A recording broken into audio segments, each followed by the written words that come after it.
자, 오늘은 이제 말씀에 관한 은혜를 좀 함께 나누기를 원합니다. 성경 말씀을 같이 한번 잘 읽었으면 좋겠는데, 이 말씀을 좀 이렇게 통하여서 좀 은혜 받고, 또 다시 한번 성경을 또 내 품 안에 가까이 할 수 있는 그런 은혜가 있기를 좀 바라는 마음으로 말씀을 좀 했습니다. 미국 한인교회 최병남 목사님이라고 계시는데, 이분이 쓴 책이 있습니다. 다시 일어남이라는 책을 제가 한번 살펴봤는데, 거기서 이 저자가 자기가 경험했던 것들을 이제 보면 에세이식으로 쭉 기록을 한 것을 제가 봤는데요. 우리나라도 뭐 그런 추세잖아요. 미국 같은 데는 뭐 스타벅스 이런 데 이렇게 카페가 있는데, 거기서는 뭐 커피만 마시는 것이 아니고요. 지금 많은 젊은이들이 그 카페에서 공부도 하고, 또 책도 읽고, 또 숙제도 하고, 컴퓨터도 치고, 이러면서 이 카페를 문화 공간으로 혼자서 거기서 시간을 또 이렇게 보내는 그런 어떤 장소로 이용을 하기도 하는데, 이 저자 목사님도 뭐 젊은 분이다 보니까 그 시간 이용을 카페를 한 거예요. 새벽 기도가 끝나면 가까운 카페 가가지고 또 설교 준비도 하고 뭐 성경도 읽고 이렇게 시간을 보내는데, 어느 날입니다. 어느 날 이 목사님이 그때도 카페에서 성경을 읽고 있는데, 지긋이 연세가 많으신 어떤 노인분께서, 이분은 좀 미국 사람이에요. 백인인데 이렇게 다가오시더니 이렇게 물으시는 거예요. 지금 읽고 있는 것이 성경 맞습니까? 그렇게 물어보시는 거예요. 그러니까 이제 이 젊은 동양 젊은이가 성경을 읽는 거 보고서 신기했던 것 같아요. 그렇다고 맞다고, 성경 맞다고 하니까 갑자기 노인이 눈물을 그렁그렁 하더니 성경을 읽고 있던 그 손을 꽉 붙잡아 가지고 고맙습니다. 영어로는 땡큐 했겠죠. 그러면서 인사를 막 연발을 하시는데, 그러면서 그 손에다가 막 뭘 지워주시는데, 나중에 이 노인이 가고 난 다음에 그 손에 있는 것을 가만히 보니까 100불짜리 지폐가 손에 들려져 있는 거예요. 세상 교회들이 타락한데, 어쩌면 이 미국 교회, 유럽 교회 타락하고 있는 모습들을 우리가 보고 있잖아요. 한국 교회도 우리가 말로 다 할 수 없는 이 세상에서 보면 천덕꾸러기 그런 어떤 역할을 당해야 되는 아픈 현실을 우리 교회들이 맞아들이고 있고, 교회가 이렇게 무너져 내리는 이 현상들의 답이 뭘까? 이 미국 어른 이 노인께서 그렁그렁하는 그런 눈물 속에 답이 있다고 생각하는 거예요. 얼마나 성경 읽는 사람들을 주변에 보지 못했으면 그 노인이 세상에 카페에서 성경 읽고 있는 그 젊은 동양 사람에게 아마 목사인 줄도 몰랐을 거예요. 가슴이 뜨거워가지고 이 100불짜리 그 지폐를 손에 쥐어줄 그 어른의 심정, 이게 오늘 우리를 향하신 아버지 하나님의 마음이 아닐까 생각을 해요. 오늘 본문에서 이 바울이 질문을 던지는데, 로마의 성도들에 대하여, 특히 오늘 지금 유대인들과 이 헬라인들을 비교를 하잖아요. 유대인들에게 제기할 수 있는 이 가상 질문, 항변적인 어떤 질문이 오늘 본문에 나와요. 이 3장 1절 다시 보시면, 그런즉 유대인의 나음이 무엇이냐, 할례의 유익이 무엇이냐. 이게 무슨 말이냐면, 로마서를 잘 읽어보면 계속 유대인하고 할례인, 헬라인, 이방인들이 자꾸 나오는데, 자꾸 유대인들이 자기들의 선민의식을 이제 가지고 자꾸 이방 사람들을 향하여서 막 비교를 하고, 우리가 지키는 이 할례를 너희들이 따라야 되고, 우리가 지키는 모세의 율법을 너희들이 따라야 되고, 우리가 지키는 이 유대인의 전통을 너희들이 따라야지만 너희들이 구원받는다. 그렇게 지금 이제 이 유대인들이 자꾸 얘기를 하니까, 지금 이 사도 바울이 그게 아니다는 것을 얘기하기 위해서 지금 이 신칭이 오직 믿음으로 말미암아 구원받는다는 그 사실을 이 갈라디아서나 이 로마서를 통하여서 말씀을 하는 건데, 오늘 이 바울 이 당신이 로마서 이 2장에 지금 신랄하게 유대인들을 향하여서 지금 그 문제를 지적하고 꼬집고 있는 거예요. 그렇다면 유대인들이 이방인들보다 나은 게 없단 말입니까? 나은 게 있다는 거예요. 이런 유대인들의 황변성 질문 가운데 사도 바울이 지금 3장 2절 이렇게 대답을 합니다. 같이 한번 읽어볼까요? 범사에 시작. 범사에 많으니 우선은 그들이 하나님의 말씀을 맡았음이니라. 이 무슨 말입니까? 유대인들에게 받은 특권이 많은데, 이 유대인들이 가지고 있는 특권이 참 많은데, 그 많은 특권들 중에서 하나님의 말씀을 맡은 특권, 이게 가장 너희들이 받은 특권 가운데 중요한 특권이다.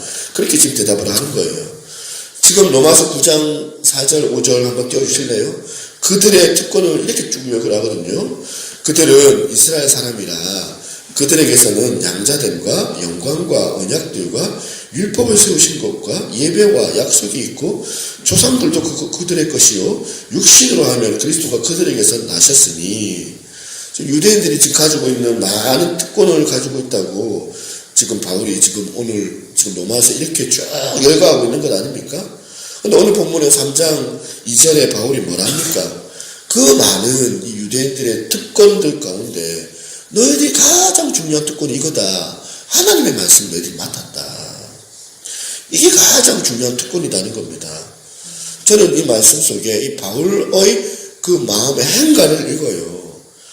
지금 너희들이 받은 이 하나님의 소중한 이 말씀을 정말 지키고 하나님께 받은 이 소중한 말씀을 너희들이 잘 보관하고 이 하나님께 받은 이 소중한 말씀을 너희들이 다른 누군가에게 잘 전수하라고 이렇게 너희들에게 놀라운 특권을 주었는데 너희들이 이걸 소홀히 해가지고 변질되고 타락하는 그 길로 너희들이 나아가고 있는 거 아니냐?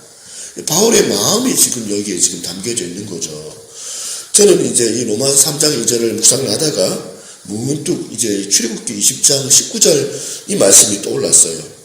한번 보실래요? 로마서 지금 출애굽기 20장 보시니까 모세에게 이르되 당신이 우리에게 말씀하소서 우리가 들으리이다. 하나님이 우리에게 말씀하지 말게 하소서 우리가 죽을까 하나이다.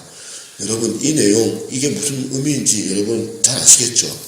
물론 이 말씀은 이스라엘 백성이 하나님을 직접 대면하면 죽을지도 모른다 이렇게 생각을 한 나머지 두려움 가운데서 나온 말씀이에요. 그런데 또 가만히 보면 이 말씀 속에 모세를 너무 지나치게 지금 의지하는 그 심리가 지금 반영되고 있거든요. 모세 당신이 좀 말씀 좀 해달라. 하나님 말고 우리가 직접 하나님의 말씀을 대면하지 않기를 바란다. 왜냐하면 우리가 죽을지도 모르니까.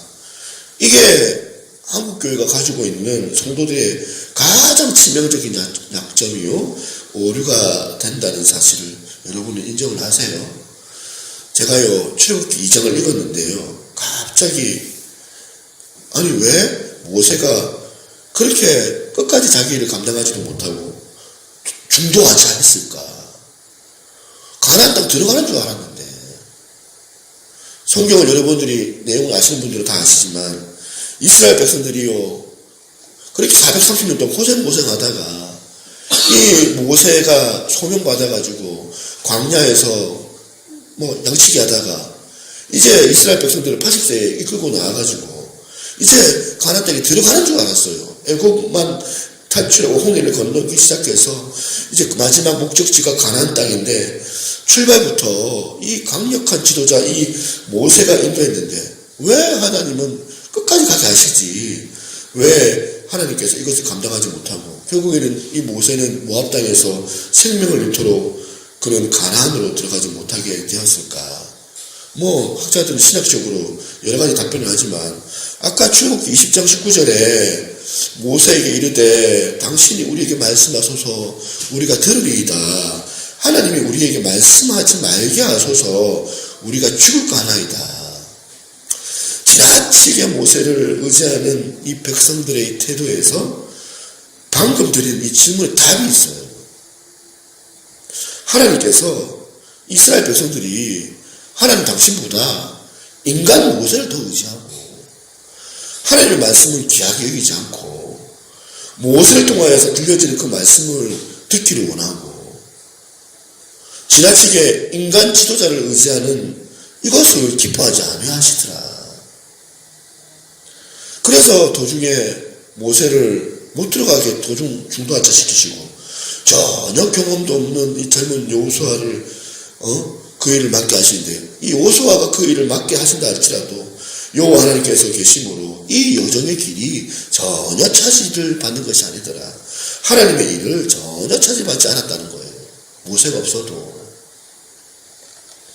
이 메시지를 이 이스라엘 백성들에게 드리고 싶었던 것 아닐까요?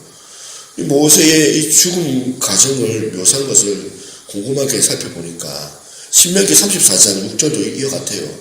벳부올 맞은편 모압 땅에 있는 골짜기에서 장사되었고, 지금 모세가 지금 장례를 치르는 이 기록 아닙니까?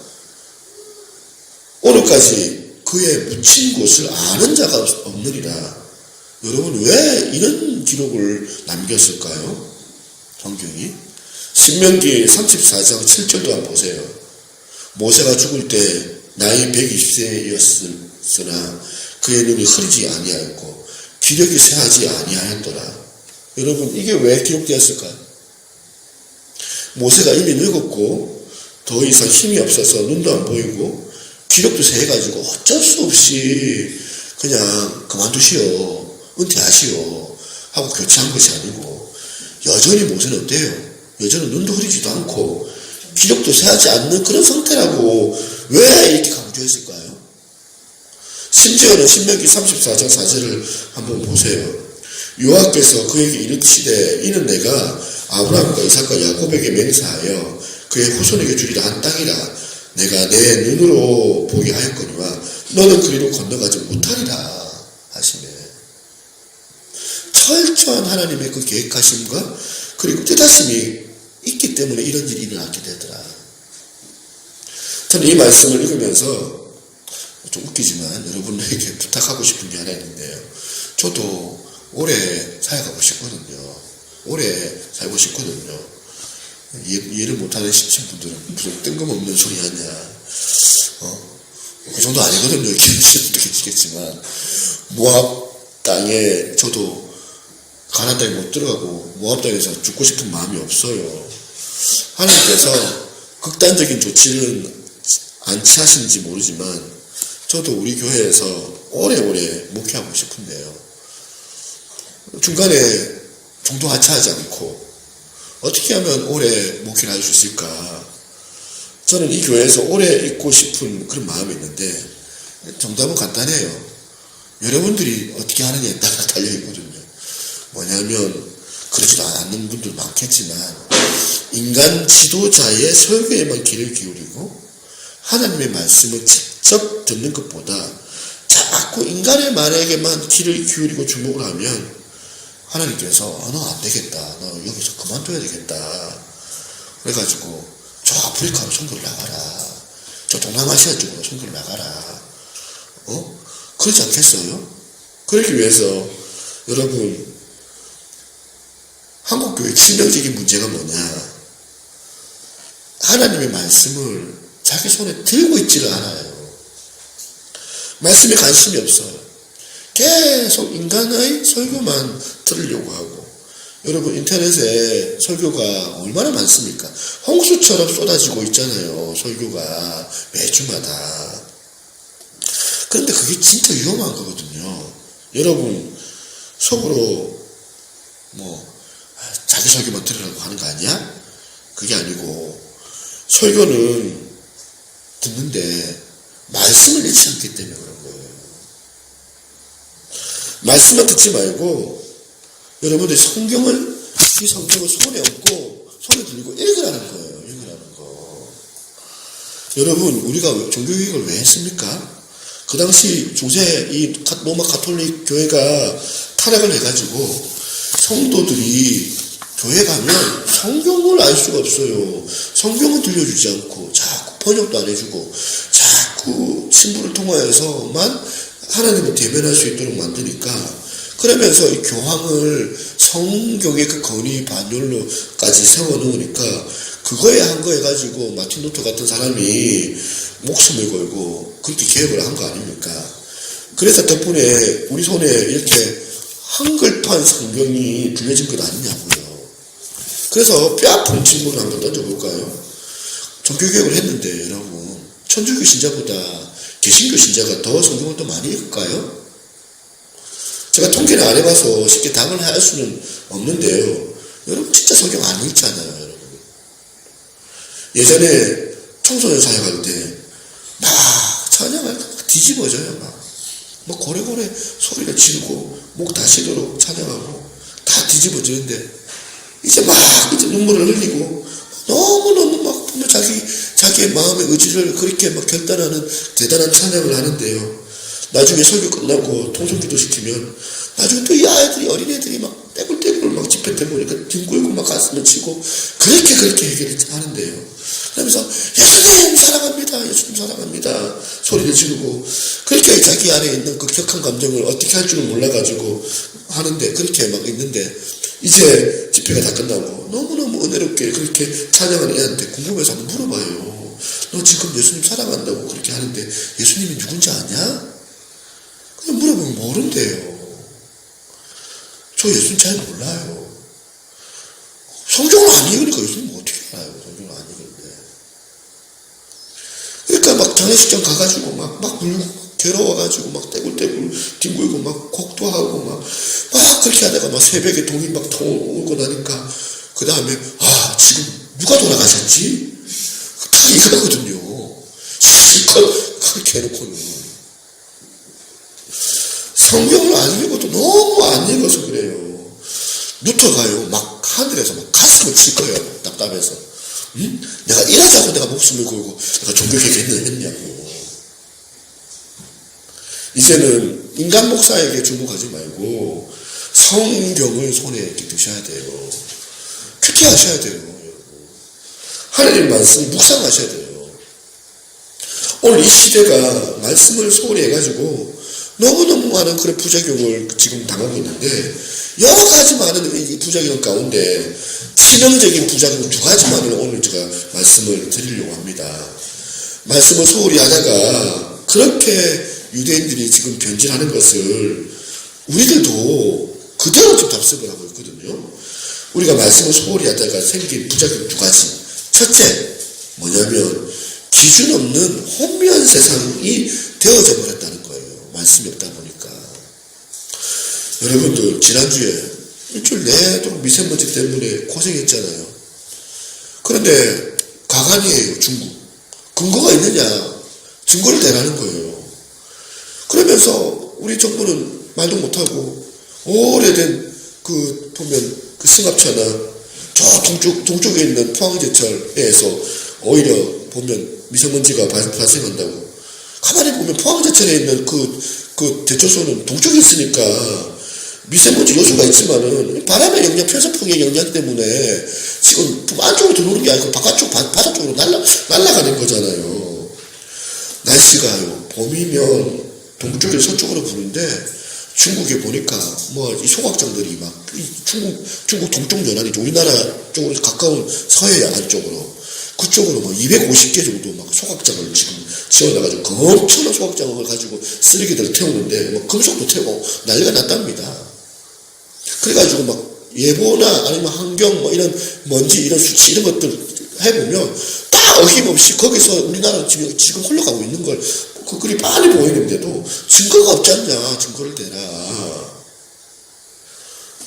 여러분, 그 근거를 여러 가지 근거를 우리에게 보여주는데도 중국이 막 시치미를 떼고 있거든요. 우리가 뒤에 아무리 그럴듯하게 들려도 근거가 없이 막 주장을 하면 그거에 관하여서 까딱만 합니다. 그건 틀린 거거든요.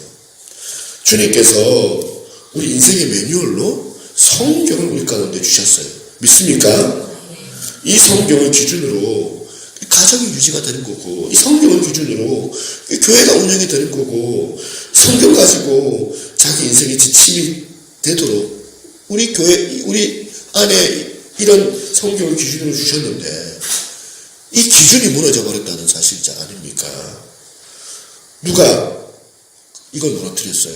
저와 여러분들이 모두가 다 어떻게 성경을 안 읽는 것으로 성경을 기준으로 삼지 않고 있지도 않는 근거도 없는 막 보면 인터넷 자료 가지고 가가지고 이거 지금 네이버에서 말했거든요. 인터넷 이거 보면 유튜브에서 이렇게 얘기하던데요. 그걸로 지금 그거를 삼고 이러니까 지금 인간의 여러분 말 한마디가 얼마나 그 안에 근거가 없겠습니까? 여러분 인간이 하는 이 설교가 얼마나 엉터리일 때가 한두 번이겠습니까? 여러분 설교에 인간이 말하는 이 설교에도 오류가 있을 수 있다는 사실이에요. 그렇기 때문에 여러분들이 인간 설교에 집중하지 말고 성경 말씀을 읽어야 된다는 거예요. 지금 이 성경이 기준이 된다는 것을 사실 이걸 부정하면서 성경도 안 읽으면서 이 시대에서 나타나고 있는 혼란과 혼미함을 한번 보세요. 동성애 문제 이거 매번 말할 때마다 제가 이거 얘기하는데 대표적인 사례 아닙니까? 동성애 문제가 이미 2015년도에 미국 법정에서 동성결혼 합법화가 되었습니다. 2015년 6월 26일 날 미국 연방 대법원에서 이제 몇 개 주만 그렇게 합헌이 된 것이 아니라 이제 50개 이 주 전체가 미국 전체가 지금 이제 합법화가 된 거예요. 동성혼 합법화 판결을 말하는데 이 판결은 미국 수정헌법 14조에 따라서 미국 미합중국 소속 주는 동성혼을 인정해야 하고 다른 주에서 허가하는 동성혼의 효력도 인정해야 한다. 이 내용을 지금 골자로 그렇게 하고 있는 거예요. 그러니까 미국 전역에서 지금 동성결혼이 합법화가 되었다는 거예요. 그리고 나서 보세요. 미국 사회를 보세요. 미국 사회 자체가 지금 혼미한 그 자체 아닙니까? 예를 들어 볼까요? 왜 혼미한지? 미국 대법원에서 지금 동성결혼 합헌 판정 이후에 비슷한 요구들이 그렇게 법원에 그렇게 소송을 건대요. 그 중에 하나가 뭐냐면 여러분 소아 성애자들 혹시 아세요? 변태들인데 아동 소아 성애자가 뭐냐면 어린애들에게 성적 충동을 느끼고 어린애들에게 성적 욕망을 느끼는 이런 변태 성욕자들요.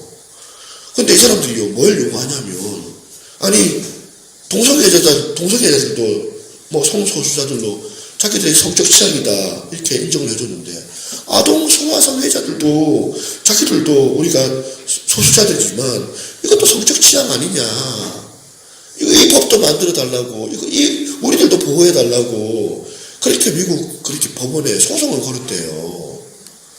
무슨 근거로 이 사람들의 그 주장을 우리가 거절할 수가 있겠느냐는 거예요. 또 일부 다처제 여러분 유타주 연방 지방법원에서 이 일부 다처제 무슨 판결 내신지 아십니까? 그 일부 다처제를 주장했던 호디 브라운이라는 사람이 소송을 냈어요. 요지 골자가 뭐냐면 아니 남자들끼리 그렇게 사랑하는 것도 이 개개인 소수의 취향인데 나는 한 여자만으로는 만족이 안 된다. 나는 여러 여자와 동시에 사랑하는 그런 취향을 가졌다. 이게 소수인데 법원에서 받아줘야 되지 않느냐. 소수이긴 무슨 소수예요.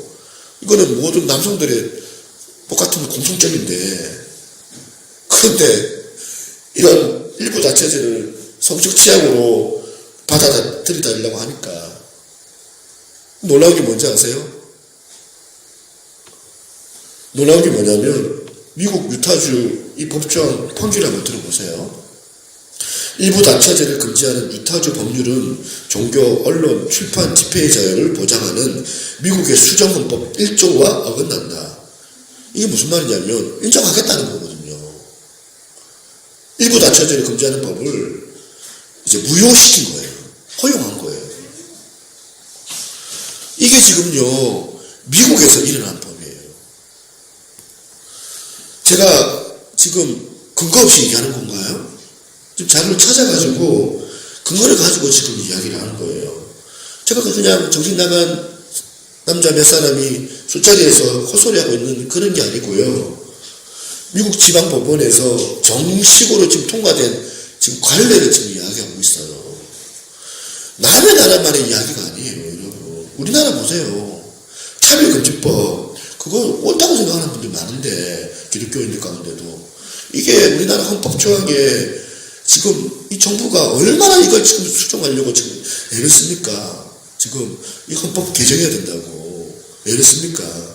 여성 인권, 그 다음에 성소수자, 난민, 차별하지 말자. 뭐, 그 안에 장애인도 있지만은, 이런 말이 얼마나 좋아 보여요. 차별금지법. 차별 없는 세상에서 나는 살고 싶어요. 이 말에 여러분 누가 반대할 수 있겠습니까? 그런데 이게 통과가 되면 미국처럼 되게 불보듯이 뻔하다.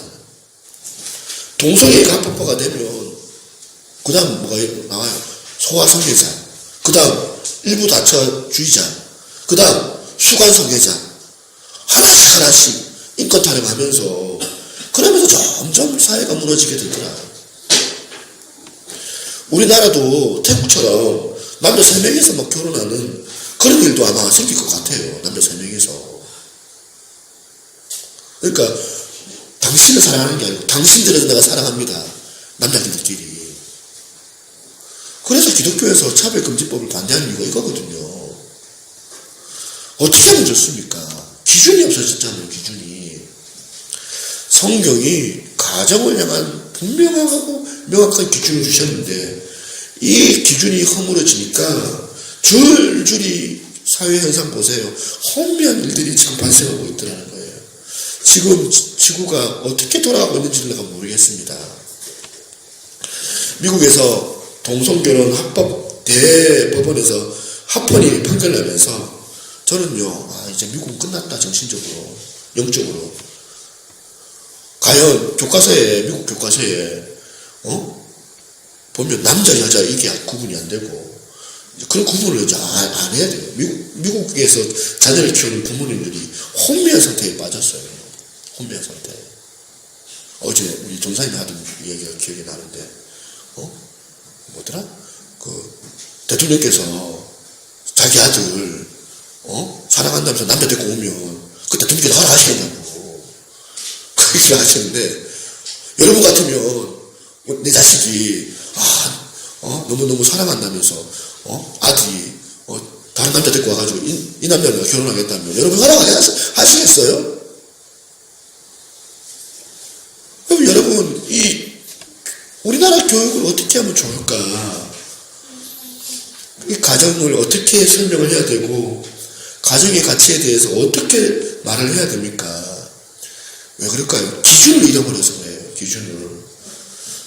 말씀을 안 읽어서 그런 거 아닙니까? 저 미국이요, 청교도로 시작됐던 나라예요. 청교도로 시작됐던 저 미국이 어떻게 저렇게 되어버렸는지. 왜 그럴까요? 말씀을 안 읽어서 그래요. 남의 일이 아닌 게 저와 여러분들이 나는 아니지 그렇게 생각하지 마세요. 여러분들의 가정이 혼미한 이유가 뭐냐? 여러분 자녀 교육 문제 없습니까? 시편 119편 133절 같이 한번 읽어볼까요? 시작. 나의 발걸음을 주의 말씀에 굳게 세우고, 다시 한번 시작. 나의 발걸음을 주의 말씀에 굳게 세우시고 어떤 제약도 나를 주관하지 못하게 하소서. 여기서 나의 발걸음을 주의 말씀에 굳게 세우시고, 이 기준, 이게 무너진 거 아닙니까? 그래서 시편 119편 105절에 주의 말씀은 내 발에 등이요 내 길에 빛이니이다. 기준이 되는 이 말씀이 내 인생을 비추는 빛이라고 하는데, 여러분 가정이 왜 혼미한지, 왜 가정이 이렇게 깜깜한지 여러분 아시겠죠? 여러분 세상이 왜 이렇게 혼미한지 여러분 아시겠습니까? 세상에 카페에서 성경을 읽고 있는 이 젊은 동양인을 보면서 미국 언론이 눈물이 그렁그렁하면서 100달러를 지어주는 그 현실이 미국의 현실이잖아요.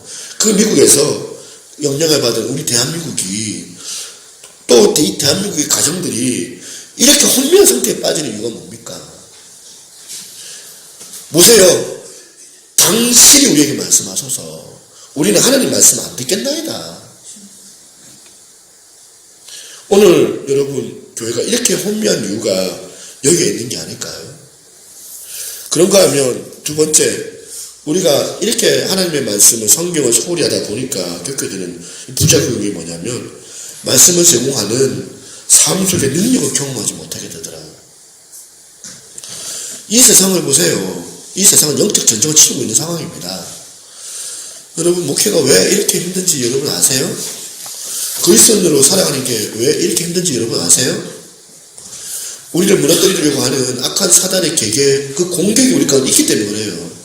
특히 목회자인 저 같은 목회자, 제가 말씀을 전하는데 내가 말씀을 전하는 이 목사인 제가 무너지면 얼마나 많은 사람들이 혼미함에 빠질까 생각을 해보니까 얼마나 저에 대한 공격이 많겠습니까? 우리 사역자들도 마찬가지예요. 사역자들도. 여러분들이 부서를 이제 맡은 거는 제가 여러분들에게 위임을 한 게 아니고 하나님께서 여러분들에게 위임을 하신 겁니다. 영혼을 살리는 일들이기 때문에 여러분들이 영적으로 깨어 있어야 되고 여러분들이 말씀에 청렴해야 되고 여러분들이 분별할 수 있는 그런 어떤 영적인 지각들이 다 있어야 돼요. 이게 없으면 여러분들이 순간 방심하면 무너질 수밖에 없게 됩니다. 무너지는 이유가 뭐냐? 말씀을 읽지 않기 때문에. 외부에서 오는 공격은 그래도 견디기가 쉬워요. 그런데 내 내면에 있는 이 공격이 있을 때가 있더라. 어떨 때는 한 번씩 이런 적이 있어요. 설교하려고 강단에 오를 때에 그 마음에서 막 두려움이 막 임할 때가 있는 거예요. 막 사탄이 막 참소를 할 때가 있어요. 사탄이 고소를 해요. 내 양심 가지고 사탄이 공격할 때가 있어요. 뭐 어떻게 공격하는지 아세요? 이 가족이 무슨 설교를 하냐? 이 강단이 어떤 강단인데 니 같은 놈이 설교한다고 니 그런 자격이 있냐? 가정에서 니 그래놓고는 사탄이 참소를 해요. 사람들이 니를 모르니까 니 설교를 들으려고 지금 앉아있는 거지. 니가 들키지 않아서 그런 거지. 니 했던 그 과거의 그 수많은 그 더러운 짓거리를 사람들이 안다면 누가 너를 인정해주고 누가 너의 설교를 듣겠냐. 사탄이 막 참소를 해요. 여러분 근데 참 이상한 게요. 제가 알기로는 사단은 거짓의 아비라고 알고 있는데 어떤 때는 진짜 참말을 해요.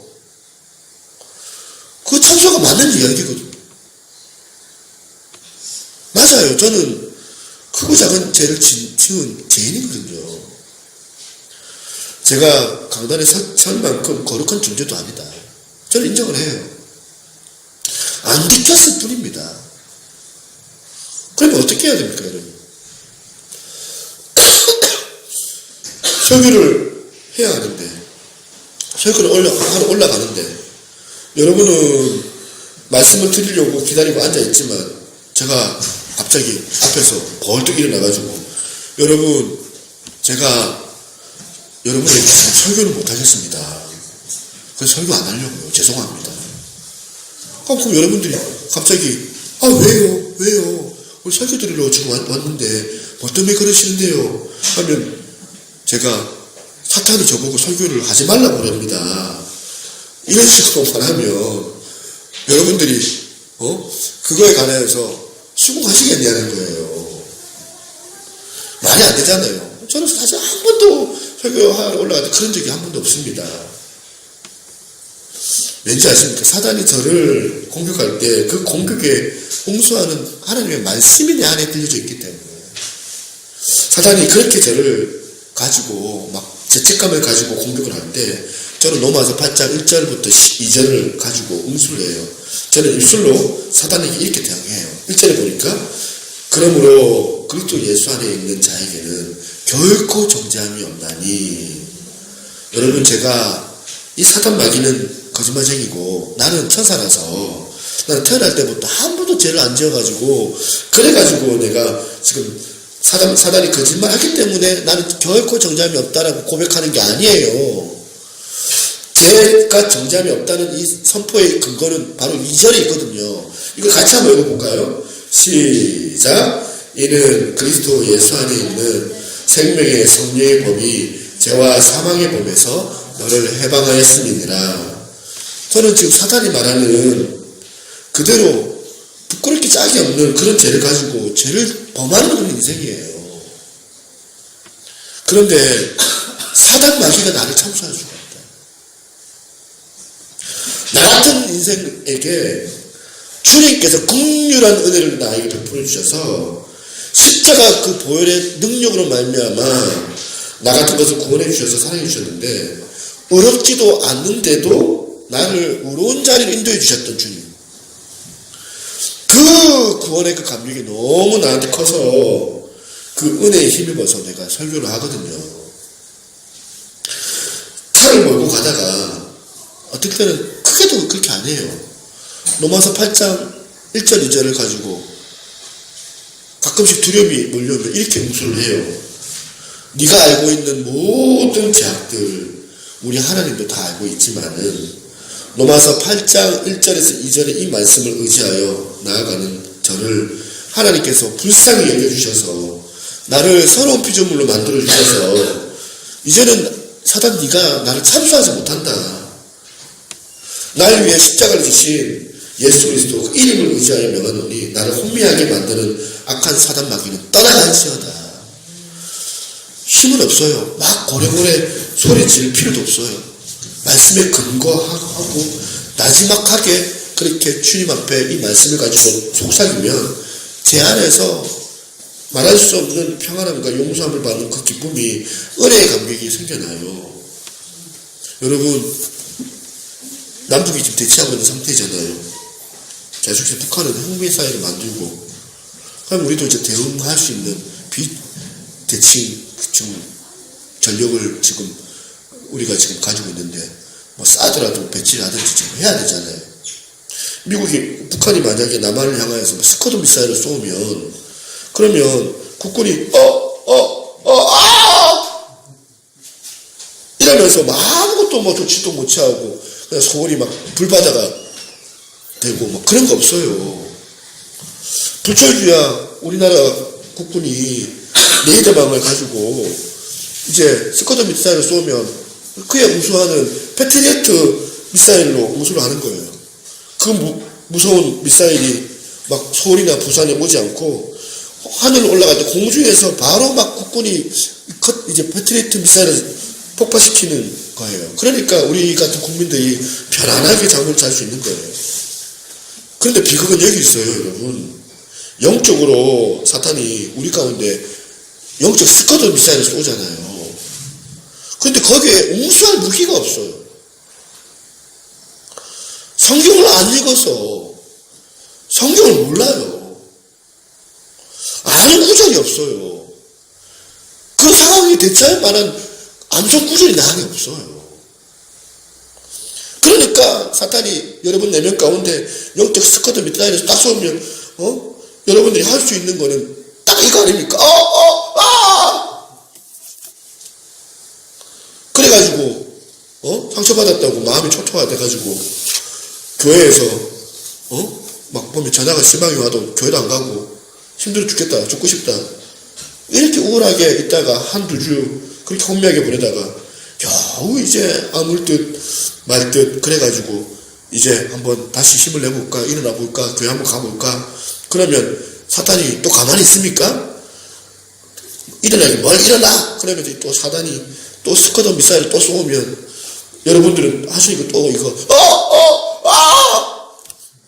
예, 웃자고 하는 얘기인데 별로 안 웃어주셔가지고 대부분 오늘 크리스찬들의 삶이 이거 아닙니까? 우리 사역자들이라서 더 보면 아주 냉정하게 말씀을 보는 것 같아요. 이렇게 한번 웃자고 한번 다 하면 좀 한번 빵 터트려 주셔야 되는데 어이없어서 웃으시는 것 같은데 우리 안에 우수할 무기가 없어서 그래요. 여러분 뭘로 방어하실래요? 사탄이 공격하면. 설마 여러분보다 저에게 마귀가 덜 공격하겠습니까? 더 많이 공격하겠죠. 여러분이 보세요. 마귀가 공격할 때 제가 만약에 막 흔들흔들 거리고 그러면 여러분들 얼마나 여러분들이 마음이 불안하겠습니까? 예배드리러 딱 왔는데 매주 앞에 있는 목사님이 설교를 못 해가지고 다른 분 초청하고 다른 분 오시라고 광고에는 여러분의 담임 목사는 영적 스쿼드 이를 맞아가지고 다 죽어가고 있으니까 기도해달라고. 이러면 여러분들이 마음이 얼마나 불안하고 혼미하겠습니까? 공격이 없어서가 아니라 사단이 공격을 해요. 사단 공격이 있지만 이 스커드 미사일을 우리가 맞서기 위해서 어떻게 해야 돼요? 성경 말씀이, 성경이라는 이 무기가 우리의 패트리어트더라. 미사일로 운수가 필요하다. 그러니까 여러분 성경을 읽으셔야 돼요. 성경 통독을 하도록 우리 교회에서 요번에 성경 제가 하는 이유가 뭡니까? 할 게 없어서 하는 겁니까? 하자고 하면 바빠가지고 보면 별로 관심이 없더라고요. 피곤해서, 일이 많아서. 이번에 여러분 한번 좀 지금 교회에서 하는 거 한번 참여 한번 해보세요. 집에만 있지 말고 한번 참석을 해보면, 여러분 맨날 성경 읽으면 창세기까지만 성경 읽잖아요. 창세기 출애굽기까지만. 그 출애굽기도 좀 가다가 보면 막 제사법 나오면 그때부터는 막 재미가 없어가지고 안 읽잖아요. 무슨 말인지도 모르겠고, 이 말이 저 말 같고 저 말이 이 말 같고 혼란스러워가지고, 이 성경을 잘 읽게 쉽게 읽는 법을 제가 이렇게 보니까 이 어성경이 가르쳐주고 있더라고요. 그래서 대단하다. 이 사모님 참 대단하다. 한번 여러분 들어보시면 너무 좋다는 것을 깨달을 거예요. 우리 사모님이 얘기하다. 이거다 이거. 우리 사모님이 이거다 이거. 그래서 어지간하면 그런 소리 잘 안 하거든요. 뭐 갔다 와도 보면 별거 아니라고 얘기하는 사람인데, 이거다 이거. 말씀 암송을 해서 여러분 공격이 들어올 때마다 거기 응수할 수 있는 무기가 바로 이거예요. 성경 암송 구절. 제가 뭐 한다고 할 짓 없이 여러분들한테 새벽마다 그렇게 문자를 보내겠습니까? 여러분들이 혹시 스팸 문자로 안 읽고 그냥 넘어가는 거 아닙니까? 혹시? 스팸 문자로 읽지도 않고 왔네 하면서 듣다 보지도 않고 그러는 거 아닙니까? 제가 왜 이걸 하겠어요? 쓸데없이. 어쩌면 이 문자 보고 이번 주 같은 경우에는 히브리서 이제 말씀이니까 히브리서 그 장을 찾아보고 자기 묵상이 필요한 거예요. 말씀이 우리의 호흡, 생명의 양식이니까. 어떤 사람은요, 필사로 1년 만에 성경을 창세기부터 요한계시까지 쓴 분도 있더라고요. 저희 교회는 이런 분이 좀 나오기를 좀 원하거든요. 그러니까 성경을 필사로 쓰는 분도 있는데, 여러분 눈으로 읽는 게 뭐가 어렵다고. 여러분 그래서 성경을 읽으셔야 된다. 성경이 능력이 되기 때문에 그런 겁니다. 히브리서 4장 12절 같이 한번 읽어보겠습니다. 시작. 하나님의 말씀은 살아있고 활력이 있어 좌우에 날선 어떤 것보다 예리하여 혼과 영과 및 간절과 골수를 찔러 쪼개기까지 하며 또 마음의 생각과 뜻을 판단하니. 지금 하나님의 말씀은 첫 번째 살아있고 두 번째는 활력이 있대요. 그러니까 여러분 자꾸 우울하신 분 계시죠? 틈만 나면 자꾸 비관적으로 말하고 있는 분 계시죠? 여러분 말씀 읽어야 돼요. 활력이 생겨요. 살아있는 하나님의 말씀을 우리가 접할 때마다 우리가 영적으로 이 말씀을 통하여서 능력을 공급을 받거든요. 근데 우리가 삶 가운데 이 능력이 없어져 버린 거 아닙니까? 고린도후서 6장 7절에 보니까 진리의 말씀과 하나님의 능력으로 의의 무기를 좌우에 가지고 사탄의 공격을 응수하는 무기가 뭐라고 그럽니까? 진리의 말씀이다. 진리의 말씀. 결론을 맺으려고 해요.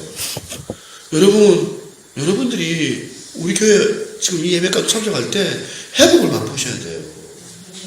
그냥 앉아가지고 그러는 것보다 여러분도 사역자들이니까 와야만 하니까 어쩔 수 없이 이 자리에 앉아가지고 그냥 시간만 보내고 그냥 앉아있는 그런 모습은 아닙니까? 여러분 안에 있는 상처나 여러분 안에 있는 또 마음의 공감이나 또 여러분 안에 있는 어떤 제약들에 대해서 회복할 수 있는 시간이 이 시간이거든요. 주님께 묵상하고 집중하고 저를 집중하지 말고. 로마서 1장 16절 17절 내가 복음을 부끄러워하지 아니하노니 이 복음은 모든 믿는 자에게 구원을 주시는 하나님의 능력이 됨이라. 먼저는 유대인에게요 그리고 헬라인에게로다. 복음에는 하나님의 의가 나타나서 믿음으로 믿음에 이르게 하나니 기록된 바 오직 의인은 믿음으로 말미암아 살리라 함과 같으니라. 복음을 회복하면요 복음은 우리로 하여금 말씀의 소중함을 깨닫도록 인도해 주실 줄로 믿습니다.